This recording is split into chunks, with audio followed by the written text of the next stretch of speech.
my channel Shashwat in USA, and today's video is about living expenses in USA as a student. तो अगर आप एक student हैं और आप यूएसए में पढ़ने आ रहे हैं तो आपकी जो लिविंग एक्सपेंसेस होंगे, जो आपका खर्चा होगा एक महीने में, आज के वीडियो में मैं आपको उसके बारे में बताऊंगा. सो लेट्स डाइव राइट इन. तो देखिए, सबसे पहले जो सबसे मेजर चंक ऑफ मनी निकलेगा वो निकलेगा आपके रेंट में. जो आप रेंट पे करेंगे उसमें आपको सबसे ज़्यादा पैसा देना होगा. अब जब आप रहने की बात करते हैं तो यहाँ पर दो चीज़ें हो सकती हैं. पहली ये कि आप एक शेयर्ड रूम लें, यानी कि आपका कोई एक रूममेट हो, आप किसी के साथ रूम शेयर करें.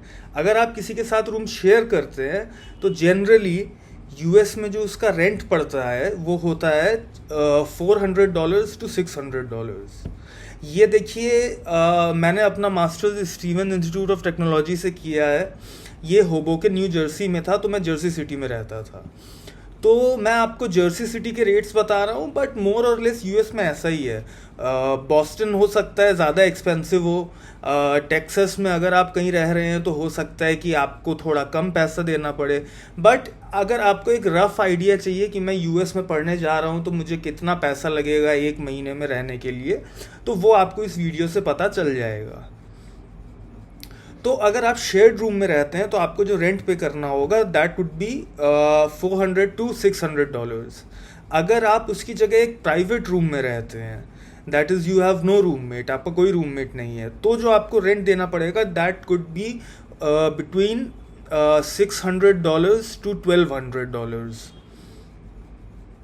ये 1200 के और ऊपर भी जा सकता है अगर आप और ज़्यादा प्रीमियम हाउसिंग में जाते हैं, आप सोसाइटीज़ में रहने लग जाते हैं. बट मैंने स्टूडेंट्स को एटलीस्ट वैसा करते हुए देखा नहीं है.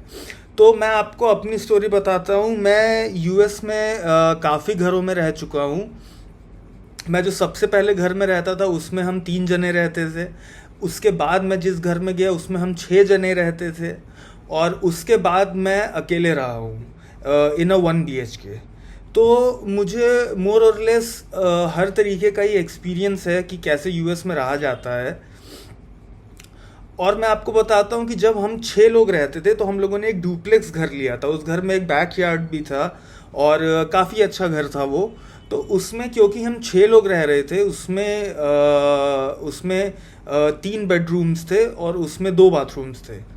तो पर पर्सन जो खर्चा निकल के आता था वो आता था $500 का. तो आप ऐसा भी कर सकते हैं, बट मोर और लेस यही रहेगा.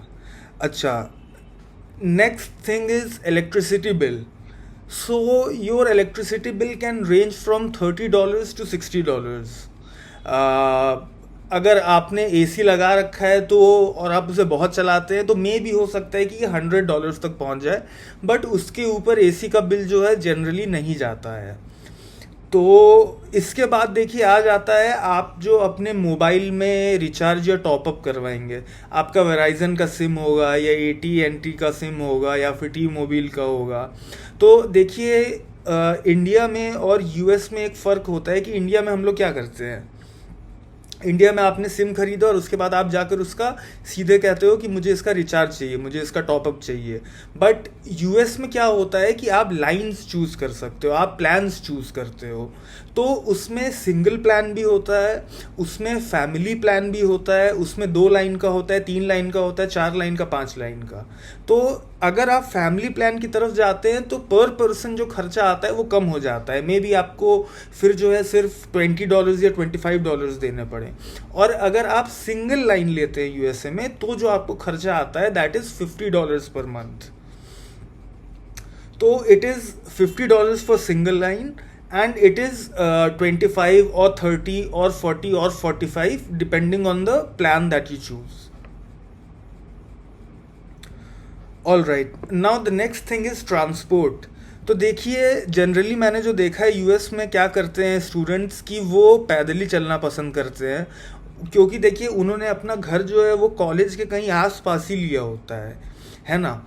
तो उनके घर से उनके कॉलेज तक जाने का जो वॉक होता है वो मे भी हो सकता है 20 मिनट का हो या 30 मिनट्स का हो या एट मोस्ट 40 मिनट्स का हो. तो मैंने ज़्यादातर देखा है कि लोग पैदल चलना ही प्रेफर करते हैं. और कॉलेज जाने के अलावा किसी को अगर कहीं जाना होता है तो they can take the bus. आप बस ले सकते हैं या फिर आप ऊबर भी कर सकते हैं। तो मैं आपको ये बताता हूँ कि अगर आप ट्रांसपोर्ट की बात करें तो अगर आप पैदल चल रहे हैं तो ऑब्वियसली इट इज़ फ्री। अच्छा, अगर आप बस से जाते हैं तो वन साइड बस टिकट का जो कॉस्ट होता है दैट इज़ $2.5। ये मैं आपको बता रहा हूँ 2022 या 2023 के टाइम का। अब हो सकता है थोड़ा सा बढ़ गया हो, तो कितना ही बढ़ा होगा, मैक्सिमम $1 बढ़ा होगा, उससे ज़्यादा नहीं बढ़ा होगा। तो अगर आप बस में ट्रैवल कर रहे हैं तो आपको अपनी टिकट का जो प्राइस देना होगा दैट इज़ $2.5। अच्छा, बस का जो है $30 का मंथली पास भी बनता है यूएस में।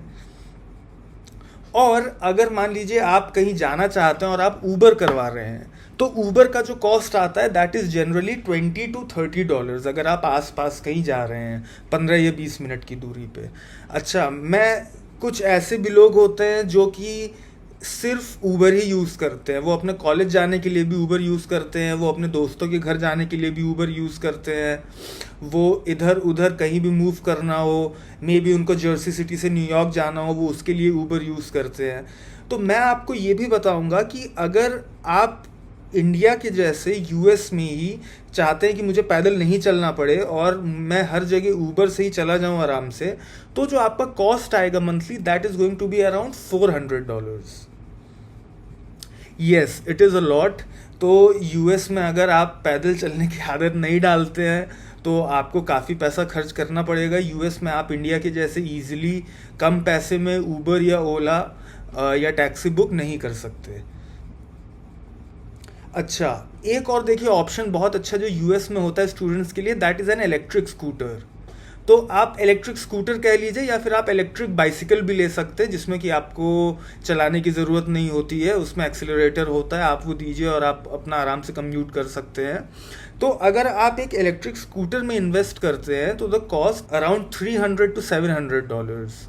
तो एक इलेक्ट्रिक स्कूटर भी बहुत अच्छा इन्वेस्टमेंट होता है। और मैं ये कहना चाहूँगा कि अगर आप यूएस जा रहे हैं तो आप अपने फर्स्ट सेमेस्टर में जितना जल्दी हो सके आप इलेक्ट्रिक स्कूटर खरीद लीजिएगा ताकि आप उसको लंबा यूज़ कर सके। कई लोग देखिए ऐसे होते हैं, वो कहते हैं कि नहीं मैं अपने फर्स्ट सेमेस्टर में नहीं लूँगा, पहले मैं दूसरों को देख लूँ कि दूसरे क्या यूज़ कर रहे हैं, दूसरे कैसे जा रहे हैं, उसके बाद मैं करूँगा। तो वो टाइम कभी नहीं आता है।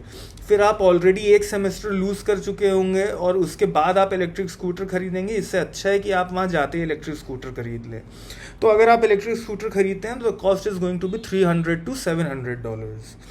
अच्छा, अब आ जाते हैं जो कि आपकी मंथली ग्रोसरी होगी, जो आप राशन का सामान खरीदेंगे। तो देखिए राशन यूएस में कोई बहुत महंगा नहीं होता है। दूध हो गया, अंडे हो गए, चिकन हो गया और अपना जितना भी इंडियन सामान है, दाल हैं, मसाले हैं, ये सब आपको वहाँ इंडियन स्टोर्स पे मिल जाते हैं। एटलीस्ट न्यू जर्सी जहाँ मैं रहता था वहाँ पर तो एक बहुत बढ़िया मिनी इंडिया करके भी था जिसको लिटिल इंडिया बोलते हैं। वहाँ पे एक काफ़ी अच्छा एरिया था जिसमें कि काफ़ी सारे इंडियन स्टोर्स थे, तो हम लोग अपना सामान वहीं से ले आया करते थे। तो ग्रोसरी का जो आपका पैसा लगेगा वो जाएगा $300 तक। आप अगर बहुत अच्छे सुपरमार्केट से जाकर थोड़ा एक्सपेंसिव ख़रीदते हैं तो मे बी ये $500 तक चला जाए, लेकिन उससे ज़्यादा नहीं जाएगा।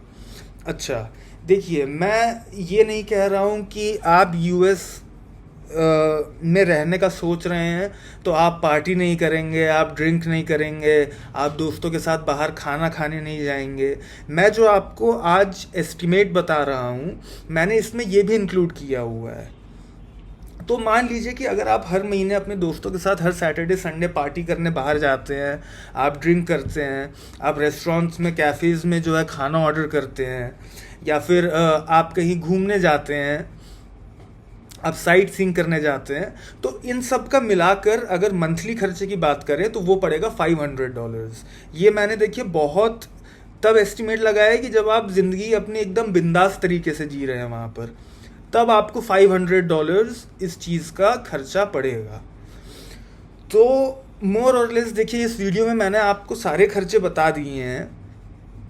अब मैं आपको बताऊंगा कि अगर इनमें से हर खर्चों का मैं एवरेज ले लेता हूँ, हर एक खर्चे का कि एवरेज कितना पड़ेगा, और उसके बाद मैं उन सबको ऐड करता हूँ, तो पर मंथ आपका जो खर्चा आएगा यूएस में, that is going to be $1800। $1800 के खर्चे में आप बहुत आराम से यूएस में रह सकते हैं।